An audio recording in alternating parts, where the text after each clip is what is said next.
السلام عليكم ورحمة الله وبركاته. عندنا النهاردة صفحة 36 في كتاب المدرسة.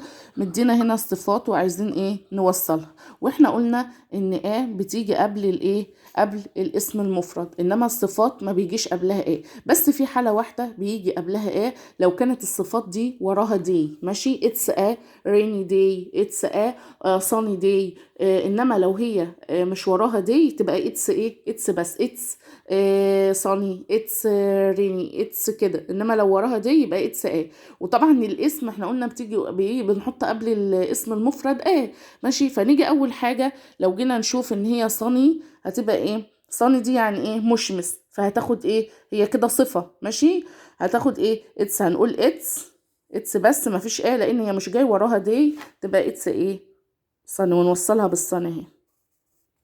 طيب ماشي، نيجي ويندي يعني عاصف. ماشي، هتاخد بردك صفة. ماشي، هتبقى اتس بس، هتبقى اتس ويندي اهي. تمام كده، عاصف هنصورها كده.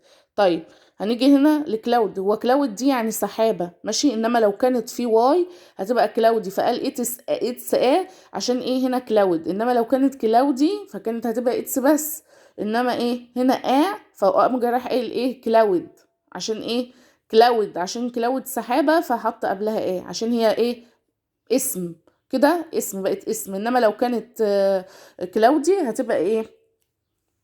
هتبقى مش هيتحط قبلها قبلها طيب نيجي نبص هنا، ريني ممطر، هتبقى اتس بردك بس، وهنوصلها بالريني اللي هي. طيب نيجي لهنا ريمبو. ريمبو دي اللي هو قوس قزح، هتبقى اتس اسم، هو اسمه طبعا فحطينا قبله اهي، نوصله بقوس القزح. تمام كده. يبقى تاني دي صفات، فبنحط قبلها ما بنحطش قبلها حاجه، تبقى اتس صن، اتس ويندي، اتس ريني. انما في الكلاود والريمبو ليه قلنا اتس عشانهم يعتبروا اسم. كلاود سحابه، وريمبو يعني يعني قوس قزح، فاسم، فنوصلهم يبقى كده اهي الشكل النهائي اهو. وقلنا ان الصفات ديت لو جه وراها دي بنقول اتس اتس ماشي. دي الحاله يبقى هنا هنقول اتس صني، يبقى اتس صني اهو. الشمس اهو، علامة الشمس وهنوصلها بيها. اتس كلاود عشان سحابة، وصلها بالسحابة. اتس ويندي، ماشي، عشان عاصف يعني انه يكون عاصف اهو، وصلها بهنا العاصف. ريني ممطر، اهي الدنيا عمالة تمطر اهي، ريني. طيب ريمبو يعني قوس قزح. يلا مع السلامة. لو عجبكم الفيديو ما تنسوش تعملوا لايك واشتراك وتفعلوا زر الجرس. باي باي.